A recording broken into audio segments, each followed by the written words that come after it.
নতুন রাজনৈতিক দলের আত্মপ্রকাশ অনুষ্ঠানকে কেন্দ্র করে সারা দেশ থেকেই লাখো লাখো ছাত্র জনতা ইতিমধ্যেই এসে রাজধানীর মানিক এভিনিউয়ে জমায়েত হয়েছেন।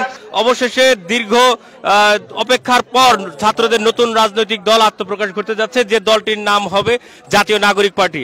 জুলাই আন্দোলন যখন হওয়ার পরবর্তী সময়ে যখন স্বৈরাচারী সরকারের পতন হয়েছে, তারপরে আমরা মনে করেছি যে নতুন একটা রাজনৈতিক দলের প্রয়োজনীয়তা বাংলাদেশে অনেক দরকার।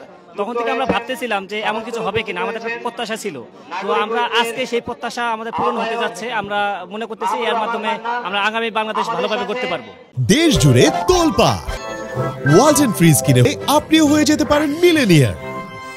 আমাদের কিন্তু এই যে স্বপ্ন যে একটি নতুন দেশ দেখতে পাবো, সেই স্বপ্নটি আমাদের মনে থাকলেও সেটি আদৌ বাস্তবায়িত হবে কিনা সেটি নিয়ে আমরা কেউই নিশ্চিত ছিলাম না। তবে আজ এতদিন পরে জুলাই অভ্যুত্থানের মাধ্যমে যেহেতু আমাদের এই সুযোগটি এসেছে, সেখান থেকে এই নতুন রাজনৈতিক দলের আত্মপ্রকাশ আমাদের সবার মনেই আসা জায়গায়। আমরা বিগত সময়ে বিভিন্ন রাজনৈতিক দলগুলোর কর্মকাণ্ড যদি দেখি, তাতে জনবান্ধব তেমন কিছুই আমরা দেখতে পাইনি। সুতরাং এইখানে এই যে নতুন দলের আত্মপ্রকাশ, এই যে মধ্যমপন্থী একটি দলের আত্মপ্রকাশ, সেটির মাধ্যমে আমরা জনগণের কাছে পৌঁছাতে পারবো এবং জনগণ সাধারণত সরকারের কাছে বা যে কোনো রাজনৈতিক দলের কাছে যে বিষয়টি আশা করে বা প্রত্যাশা করে, সেটি আমরা পরিপূরণ করতে পারবো বলে আমরা আশাবাদী।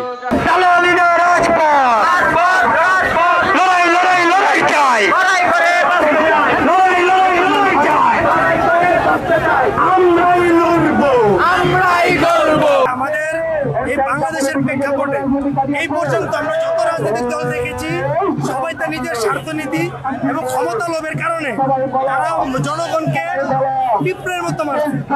কখনো কাউকে সম্মান করেনি, তারা শুধু ক্ষমতাকে ভালোবাসে।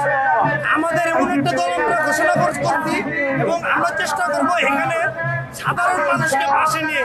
আমাদের ক্ষমতার কোনো লোভ নেই, আমরা চাই সাধারণ জনগণ ভোট দিবে সুশৃঙ্খলভাবে, প্রতিটা মানুষ তার জায়গা থেকে তার অধিকার প্রয়োগ করতে পারবে। এটি আমাদের প্রত্যয় নিয়ে আমাদের দল আমরা ঘোষণা করেছি।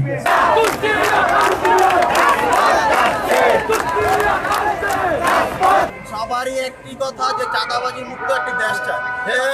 এই চাঁদাবাজ মুক্ত দেশ গড়ার লক্ষ্যে আমরা ছাত্ররা, সারা বাংলাদেশের ছাত্ররা একত্রিত হয়ে এই দেশকে গঠন করার জন্য, নতুনভাবে গঠন করার জন্য আমরা শপথ নিচ্ছি।